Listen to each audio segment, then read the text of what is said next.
કંઈક ટેસ્ટી અને ચટાકેદાર ખાવાનું મન થાય ત્યારે ખાવાની મજા આવે એવી લારી જેવી દાબેલી આજે આપણે ઘરે બનાવીશું. મસ્ત મજાના મસાલા સાથે જોતા જ મોઢામાં પાણી આવી જાય એવી આ દાબેલી એકવાર ઘરે બનાવશો તો બહાર ક્યારેય નહીં ખાઓ.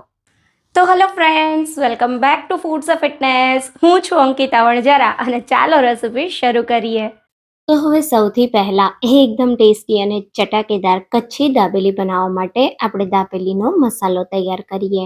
તો પેનમાં આપણે 1 ટેબલ સ્પૂન જેટલું તેલ ગરમ કરીશું અને અહીંયા મેં 1/4 કપ જેટલો દાબેલીનો મસાલો લીધો છે. તો દાબેલીના મસાલામાં લગભગ બધા જ મસાલા આવી જતા હોય છે. તો આપણે આ સમયે આ જે મસાલો તૈયાર કરેલો છે એને ફક્ત તેલ સાથે સાતળવાનો છે. 2 થી 3 મિનિટ જેવો મીડિયમ ગેસ પર તમે તેલ સાથે મસાલાને સાતળો એટલે આપણો દાબેલી બનાવવા માટે મસાલો તૈયાર થઈ જાય. તો આ રીતે સરસ થોડું તેલ છૂટું પડે 2-3 મિનિટમાં એટલે આ સમયે બાફેલા બટેટા, તો 3 મીડિયમ સાઇઝના મેં બાફેલા બટેટા સારી રીતે મેશ કરીને લીધા છે. તમે ચાહો તો બટેટાની જગ્યાએ તમે આ સેમ મસાલા સાથે બાફેલા કેળા ઉમેરીને પણ દાબેલી તૈયાર કરી શકો છો. તો હવે બટેટાને એકદમ સારી રીતે તૈયાર કરેલા મસાલા સાથે મિક્સ કરી દેશું.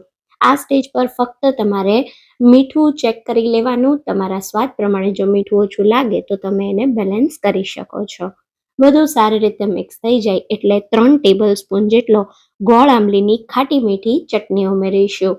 તો આ ચટણી સાથે મસાલો એકદમ સરસ ઢીલો લચકા જેવો તૈયાર થશે અને ટેસ્ટ પણ ખજૂર આંબલીની ચટણી ઉમેરવાથી સારો આવશે.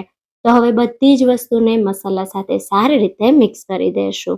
તો બધું આવું સરસ મિક્સ થાય એટલે ગેસ બંધ કરી દેશું અને એકદમ ટેસ્ટી ચટાકેદાર તૈયાર થયેલા આ મસાલાને એક પ્લેટમાં ટ્રાન્સફર કરી દેશું. તો અહીંયા તમે જોઈ શકો છો એકદમ સારી રીતે મેં બધા જ મસાલાને આ રીતે પ્લેટમાં ટ્રાન્સફર કરી દીધો છે. હવે ઉપરથી દાડમના દાણા ઉમેરી દેશું અને સાથે થોડી મસાલા સિંગ ઉમેરીશું. તો મસાલા સિંગ કેવી રીતે બનાવવી એ રેસીપી પણ મેં શેર કરેલી છે, લિંક મેં ડિસ્ક્રિપ્શન બોક્સમાં આપેલી છે. તો હવે આ રીતે સિંગ અને દાડમના દાણાને મસાલા સાથે થોડી આવી ચોંટાડી દેશું, પ્રેસ કરી દેશું જેથી બહાર ના આવે અને ઉપરથી લીલા ધાણા સ્પ્રિંકલ કરી દેશું. તો એકદમ ઝટપટ આપણો દાબેલીનો મસાલો તૈયાર છે. તો આ મસાલા સાથે મેં ગ્રીન ચટણી અને ખજૂર આંબલીની ચટણી પણ બનાવેલી છે. ચાટની ચટણીઓ બનાવવાની રીત પણ મેં તમારી સાથે અગાઉ શેર કરેલી છે, તો એની લિંક પણ ડિસ્ક્રિપ્શન બોક્સમાં આપેલી છે.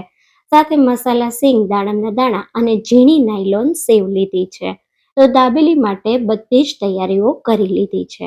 તો હવે ઝટપટ ટેસ્ટી દાબેલી તૈયાર કરવા અહીંયા મેં આ રીતે પાઉં લીધા છે દાબેલીના. તમે ગમે તે વેરાયટીના પાઉં લઈ શકો છો. તો પાઉંને આ રીતે આપણે કટ કરી દેશું અને એની અંદર સૌથી પહેલા આપણે ખજૂર આંબલીની ચટણી ઉમેરીશું. તો ચટણીઓ તમે તમારા સ્વાદ પ્રમાણે વધુ કે ઓછી ઉમેરી શકો છો. તો આ રીતે 1 થી 2 મોટી ચમચી જેટલી ચટણી આપણે પાઉંમાં ઉમેરી દઈએ. ત્યારબાદ આપણે ગ્રીન ચટણી ઉમેરીશું. તો ગ્રીન ચટણી તમને કેવું તીખું જોઈએ એ પ્રમાણે ઉમેરવાની અથવા કેવી સ્પાઇસી ચટણી છે એ પ્રમાણે તમારે એડ કરવાની. તમે ચાહો તો લસણની લાલ ચટણી પણ આ સ્ટેજ પર આમાં લગાવી શકો છો. હવે 1 ટેબલ સ્પૂન દાબેલીનો મસાલો ઉમેરી આ રીતે સરસ પાઉંને આપણે પ્રેસ કરી દેશું અને પછી આમાં આપણે થોડી બારીક કાપેલી ડુંગળી ઉમેરીશું. ડુંગળી ના ખાતા હોય તો સ્કીપ કરી શકાય.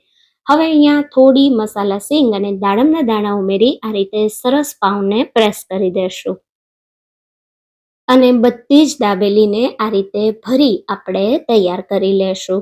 તો દાબેલીને આપણે એકદમ સારી રીતે ભરતા જવાની અને બટર સાથે શેકતા જવાની. તો બટરમાં દાબેલી શેકવા તવા પર આપણે આ રીતે બટર લગાવી દેશું. તમે ઓઇલમાં પણ શેકી શકો છો. તો આ રીતે બટર લગાવી તૈયાર થયેલી મસાલાવાળી દાબેલી આ રીતે આપણે રાખી દેશું.